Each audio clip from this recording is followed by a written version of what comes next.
Je vais vous raconter une histoire que très peu de gens connaissent vraiment. Une histoire qui se transmet à voix basse dans mon village, comme un secret trop lourd pour être porté seul. C'est l'histoire de Dar El Ahmar, la Maison Rouge. Depuis que je suis enfant, on me dit de ne jamais m'en approcher. Cette maison est perchée sur une colline, à l'écart du village. Elle est grande, mais en ruine, comme si le temps lui-même avait peur de la toucher.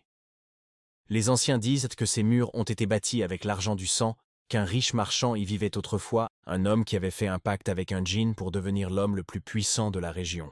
Mais un soir, le marchand disparut, sans laisser de traces. Depuis, la maison reste vide.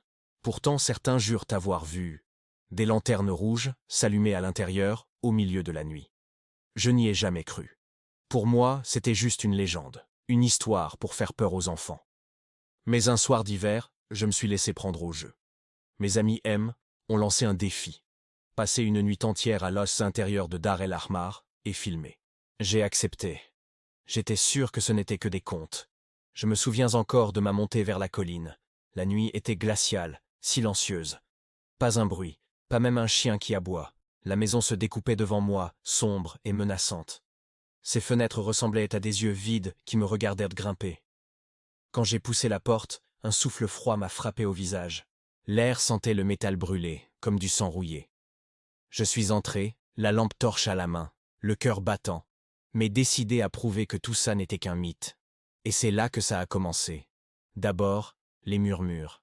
Faibles, presque imperceptibles. Comme si des dizaines de voix parlaient en même temps. J'ai cru que c'était le vent. Mais les voix étaient en éclairs. « Sors! Sors avant qu'il ne soit trop tard !» J'ai ri nerveusement, parlant à ma caméra. Vous entendez? C'est juste le vent, rien de plus. Mais les lanternes, ces fameuses lanternes rouges, elles se sont allumées toutes seules, une par une, projetant une lueur sanglante sur les murs. Et dans cette lumière tremblante, j'ai vu quelque chose. Accrochée au plafond, il y avait une silhouette, immense, noire, sans visage. Elle ne bougeait pas. Mais je savais qu'elle me regardait. Mon téléphone s'est figé dans ma main. L'écran s'est couvert de symboles étranges, comme des écritures anciennes qui se déformaient sous mes yeux. Puis, la silhouette a commencé à descendre. Ses bras s'allongeaient comme des ombres liquides, cherchant à m'atteindre. Je voulais courir. Mais mes jambes refusaient de bouger. Alors j'ai fait la seule chose qui m'est venue à l'esprit. J'ai sorti le petit tapis de prière que j'avais dans mon sac. Et j'ai commencé à réciter les versets que je connaissais. Les voix ont changé. Elles ne murmuraient plus. Elles hurlaient. Un cri si fort que les murs de la maison tremblaient.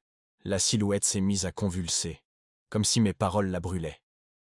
Et puis, tout a explosé. Mon téléphone a éclaté en étincelles. La lampe s'est éteinte.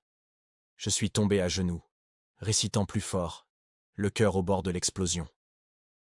Quand j'ai ouvert les yeux, j'étais dehors, allongé dans la boue, au pied de la colline. Le tapis de prière était serré contre ma poitrine. Mais la maison, elle n'était pas vide. Toutes les lanternes rouges étaient allumées. Et dans l'encadrement de la porte, il était là, la silhouette noire, immobile, qui me regardait. Depuis ce jour, je n'ai plus jamais douté. Les djinns existent, et Dar El Ahmar ne dort jamais. Je n'ai jamais raconté cette histoire en détail. Mais parfois, ceux qui regardent mes vidéos me disent qu'ils voient une ombre passer derrière moi. Alors, si vous voulez savoir la vérité, entendre d'autres récits interdits, des témoignages réels, et découvrir ce que cachent vraiment ces lieux maudits, abonnez-vous à ma chaîne, allumez la lumière, et surtout, ne regardez jamais, seul,